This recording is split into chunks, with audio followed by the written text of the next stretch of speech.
The grand courtroom was packed, the air thick with tension. Rows of spectators sat frozen, their eyes locked on the man at the center of it all, Officer James Randall.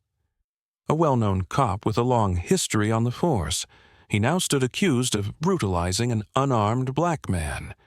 His face, once confident and composed, was now tight with barely concealed irritation. Judge Wallace sat high on the bench, his expression unreadable. The jury, a mix of uncertain faces, shifted in their seats. Some exchanged glances, others avoided eye contact. They had seen the evidence, but the outcome still felt uncertain. At the defense table, Randall's attorney leaned back, smirking. He had played this game before. Officers like Randall didn't get convicted. The system had always protected men like him. He had no reason to believe this case would be any different. But Maya Thompson wasn't here to play by the system's rules. Standing at the prosecution podium, Maya, a fierce black attorney with a reputation for fearlessness, presented her case with surgical precision. She didn't rely on emotion. She let the facts speak. She clicked a remote, and the courtroom screen lit up. The room dimmed slightly as the footage played. The grainy body cam video showed everything. Randall towering over a terrified, unarmed black man. The fear in the victim's eyes, the brutal shove to the ground, the unnecessary force, the man's cries for help drowned out by Randall's barks of authority. Maya let the silence settle over the courtroom like a weight. Then she continued. Eyewitness accounts, medical reports, every damning piece of evidence stacked higher, suffocating any reasonable doubt. Randall's actions weren't just excessive, they were deliberate. Still, the jury remained hesitant. Some members looked away. A lifetime of conditioning made them question what they had just seen. Maybe Randall had a reason. Maybe the victim had done something to deserve it. Maybe, just maybe, the system would save Randall like it always had. Then, the moment came. Randall's patience snapped. His palm slammed onto the wooden witness stand, the sharp crack ringing through the silent courtroom. "This is ridiculous," he shouted, his face twisting with frustration. "These people always play the victim." Gasps rippled through the room. A low murmur spread, hushed but electric. Even the smirking defense attorney stiffened slightly. Maya didn't react. She simply leaned forward, her voice calm, deliberate. "Did you just say these people?" The weight of his words hit Randall like a punch. His mouth opened slightly, as if trying to snatch them back, but it was too late. The courtroom had heard. The judge had heard. The jury had heard. And so had the live cameras. The shift was instant. Jurors exchanged stunned looks. Spectators whispered, their shock barely contained. The energy in the room had changed. Maya could feel it. The truth had finally revealed itself, not through evidence or testimony, but through Randall's own arrogance. His attorney's smirk disappeared. He leaned in, whispering something urgently, but Randall's face was still twisted in anger, too caught up in his own emotions to realize the damage he had done.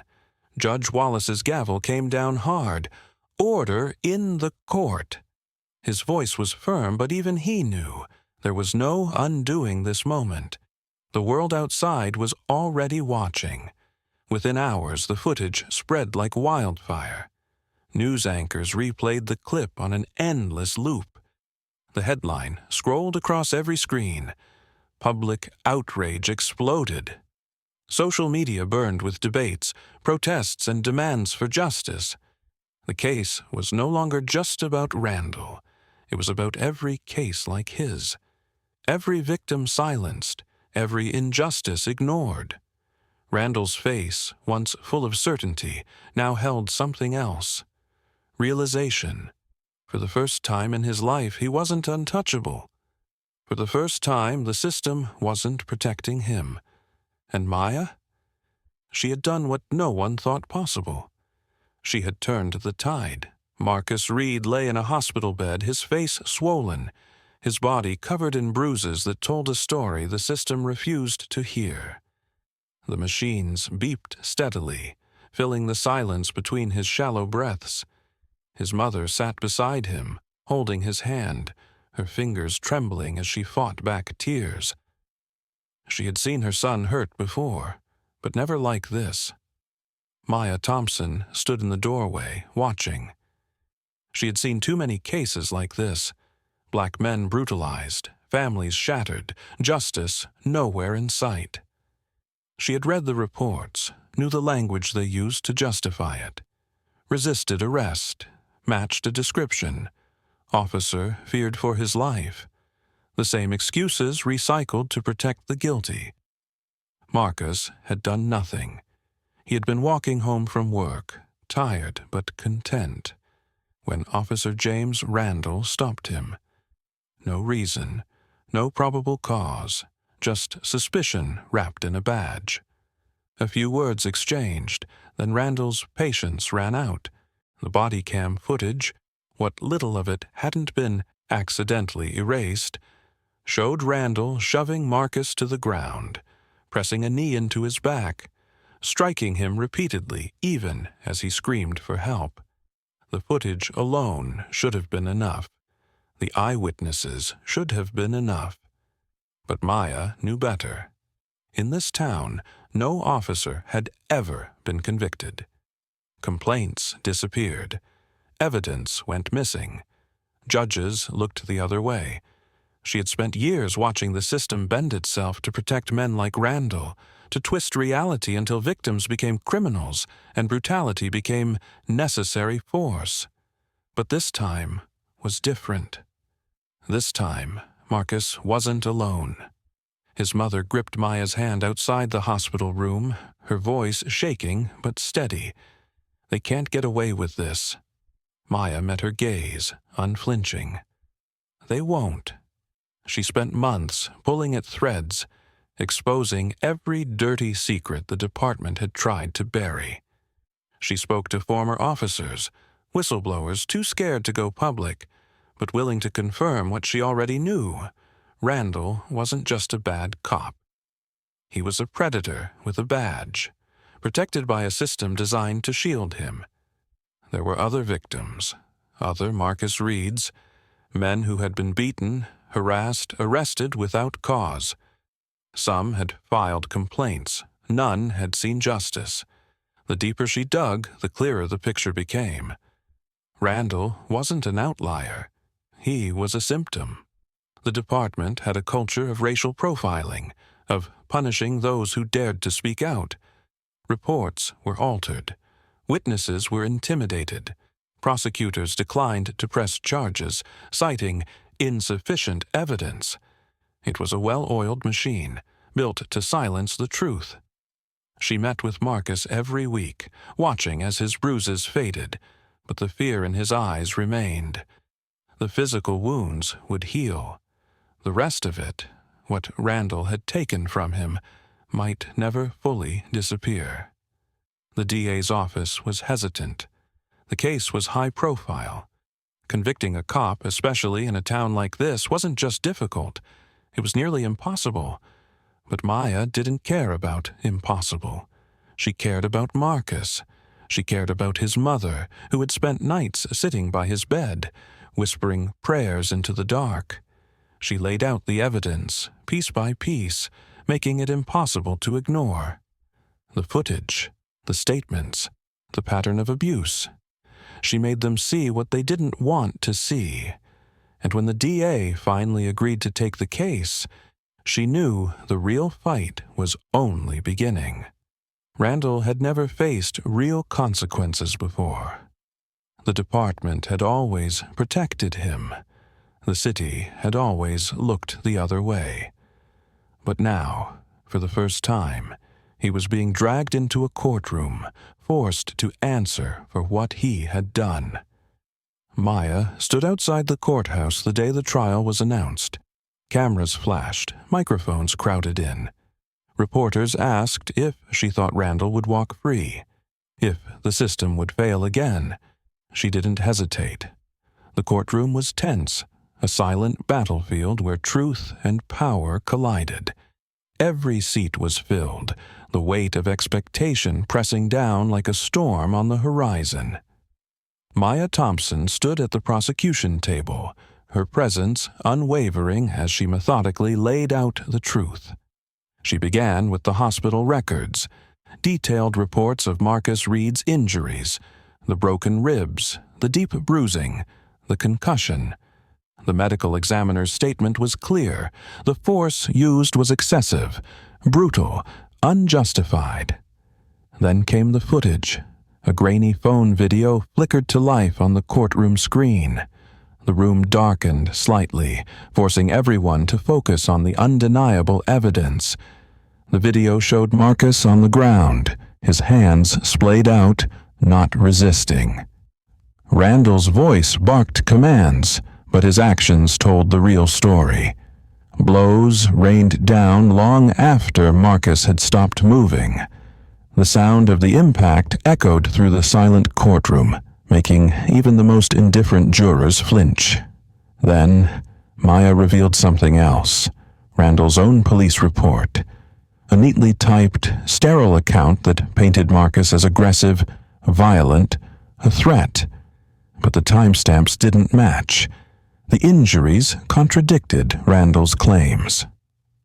A second video from a street camera showed Randall writing the report long after the arrest, changing details, shaping the narrative to protect himself.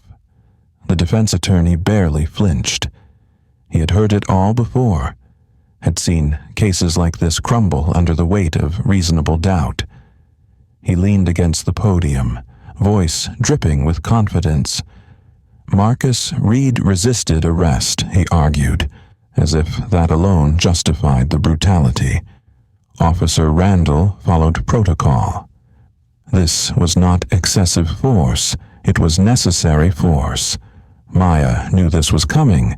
She had seen how easily juries could be swayed when the words resisted arrest were uttered, how quickly their sympathy shifted. Then Randall took the stand. He sat back, relaxed, his confidence unshaken. He spoke with ease, defending his actions without hesitation. He had been on the force for years. He had seen it all.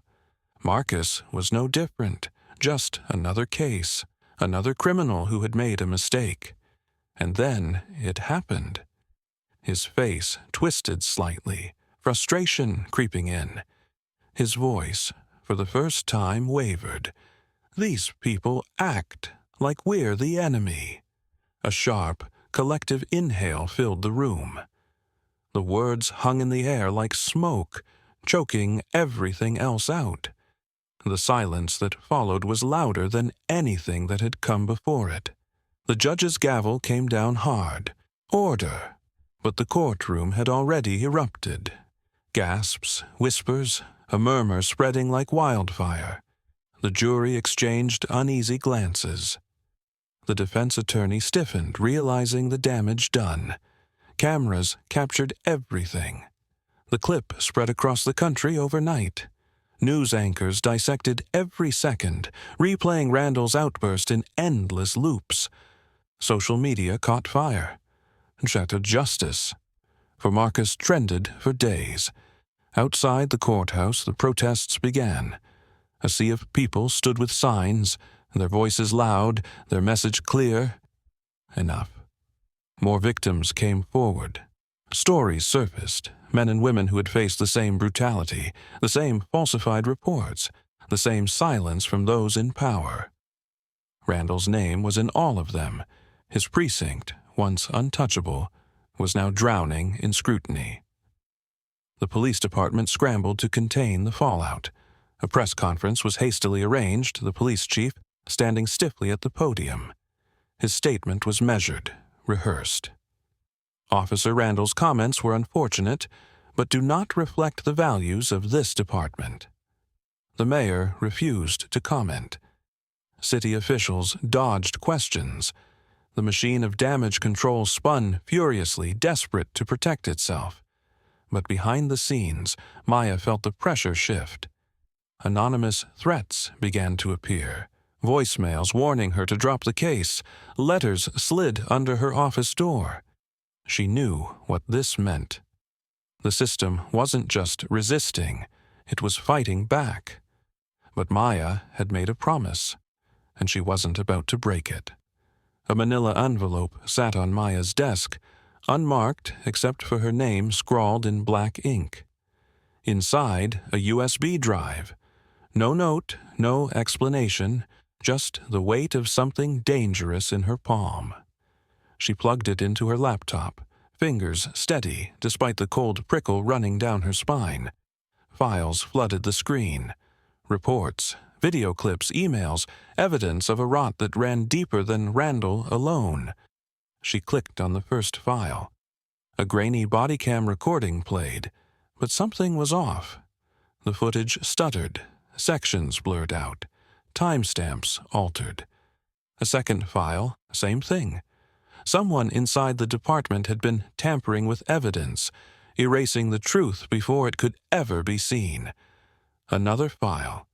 Internal emails between ranking officers. The incident report needs adjustments before submission. We can't afford another complaint going public. Randall is a good officer. Let's not ruin a career over a misunderstanding. It wasn't a misunderstanding. It was protection, systemic, deliberate, calculated. Then a list. Names of citizens who had filed complaints against Randall, every single one marked dismissed. There had been dozens, not just Marcus, not just one mistake. Maya exhaled, the weight of it settling in her chest. This wasn't about one bad cop. It never had been. It was an entire system designed to shield men like Randall, while people like Marcus paid the price. She needed more. A voice from inside. Someone willing to stand up. After weeks of dead ends, she found him. A former officer, Daniel Carter, who had worked alongside Randall for years until he was fired. The official reason was misconduct, but whispers told a different story. He had spoken up. He had refused to turn a blind eye, and the system had chewed him up and spat him out. They met in a small, dimly lit diner outside city limits. He looked over his shoulder twice before speaking. Randall wasn't just another bad cop, Daniel said, voice low. He knew he could get away with it. And he did. Maya listened as he told her everything. The slurs Randall used, the casual cruelty, the absolute certainty that no one would ever hold him accountable. He bragged about it, Daniel continued, told us he was untouchable. And the worst part, he was right. Maya leaned forward. Will you testify? Daniel hesitated. They ruined my life once. If I go public. She didn't push. She let the silence sit between them, heavy, suffocating. Then he sighed, shaking his head. But if I stay quiet, I'm just as bad as the rest of them. He agreed. The case had never been stronger. But the system wasn't done fighting back. A death threat arrived in the mail, simple and chilling. Drop the case or you won't make it to trial. Then her office was trashed. Papers strewn, windows shattered, red paint slashed across the walls like a warning. Her legal team urged her to reconsider. They're scared, they told her. That makes them dangerous. Maya knew that. But fear was a weapon she refused to let them use against her. She took her evidence straight to the police chief, storming into his office without waiting for an invitation.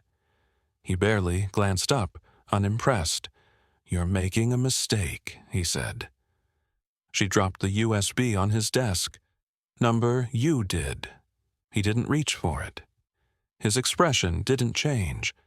You really think taking down Randall fixes anything? It's a start. His jaw tightened. "If you don't testify against him," she said, voice steady, "you're complicit." For the first time, she saw something in his eyes. Not fear, not guilt, recognition. She'd backed him into a corner, and for the first time the system was cracking. The courtroom was silent, the weight of the moment pressing down on every person in the room. All eyes were on Maya as she stood at the prosecution table, calm, unshaken, ready. The months of threats, the obstacles thrown in her path, the system that had tried to bury the truth, it had all led to this. She placed a stack of papers on the desk in front of her, her voice steady as she addressed the jury. "What you are about to see is the truth they never wanted you to know." She pressed a button, and the screen flickered to life. Emails between officers discussing how to suppress complaints, body cam footage that had been altered, files proving Randall had been protected at every turn. The jury leaned in, absorbing every detail. Faces shifted. Some of them had doubted, hesitated, tried to find excuses. Now there were none left.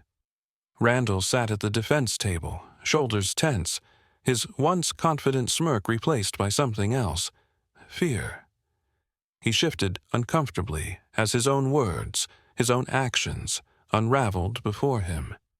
His attorney tried to object, tried to poke holes, but it was too late. The foundation had already crumbled. The judge's voice was firm, commanding the room. The jury has reached a verdict. A collective inhale. The world seemed to hold its breath. Officer James Randall is found guilty on all charges. For a split second, silence, and then the room erupted. Cheers rang out, the sound of justice breaking through years of silence. Marcus's mother clutched Maya's hands, her body trembling as she sobbed, the weight of grief and relief crashing into her all at once. Randall's face twisted in disbelief, his reality shifting. The same system that had always protected him had finally turned its back. The bailiff approached, the sound of handcuffs clicking around his wrists like an echo of all the lives he had destroyed. Days later, the city felt different. The air had shifted. Randall was sentenced to prison, the police chief resigned under public pressure, and the department faced an overhaul it had fought against for years. No more unchecked power, no more silence. The movement didn't stop there. A new bill was drafted, the Marcus Reed Act, designed to hold officers accountable, to prevent the cover-ups that had nearly buried this case.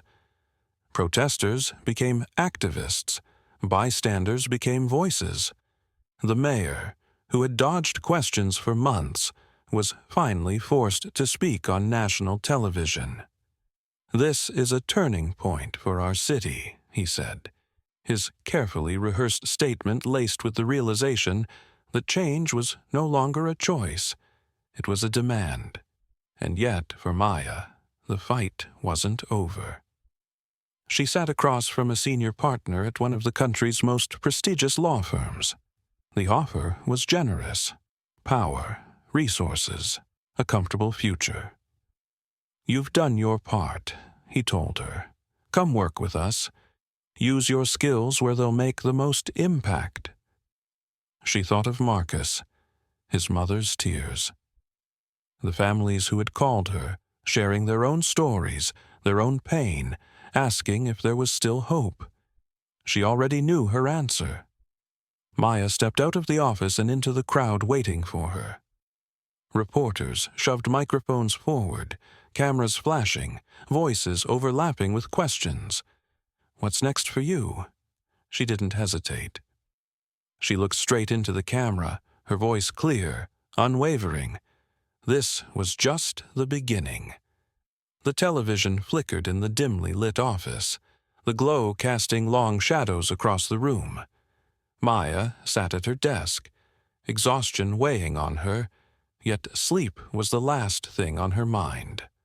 On the screen, a news anchor spoke with a familiar urgency, the headline scrolling in bold letters beneath her. Another case of police brutality under investigation. She leaned forward, her fingers tightening around the coffee cup in her hand. The footage played, grainy, shaky, but clear enough. A black teenager thrown to the ground, officers surrounding him, their voices lost beneath his desperate pleas. Different name, different city, same story. Her jaw clenched. Justice had been served in Randall's case, but justice was never a one-time victory. The system didn't change overnight. One man had fallen, but the structure that protected him still stood. Her phone buzzed. A name she didn't recognize flashed on the screen. She let it ring once, twice, before finally answering. "Miss Thompson." A hesitant voice. A woman, young, unsure, but with an undertone of quiet desperation. Maya straightened. "I'm here." A shaky breath on the other end. "I need help." Maya glanced at the television again, the images of sirens and protests blurring in her mind. She had heard this voice before. Different people, different places, but the same plea. She reached for a notepad, flipping open a fresh page. "Tell me everything." She listened, taking down details, asking the right questions, her exhaustion forgotten. By the time she hung up, her decision was already made. She grabbed her case files, slipping them into her bag with practiced ease. Every case was a battle, and this one would be no different. As she stepped outside, the sharp bite of city air met her, along with the familiar sound of voices. Reporters were waiting, cameras already rolling, the glare of flashing lights reflecting in her eyes. "Miss Thompson," one of them called out, stepping forward. "Are you taking another case?" She paused, turning back slightly, her expression unreadable. A beat of silence stretched between them, the city humming around her. Then, with the slightest hint of a knowing smile, she answered. "Always." She turned and walked away, her steps steady, determined, already focused on the fight ahead. Fade to black.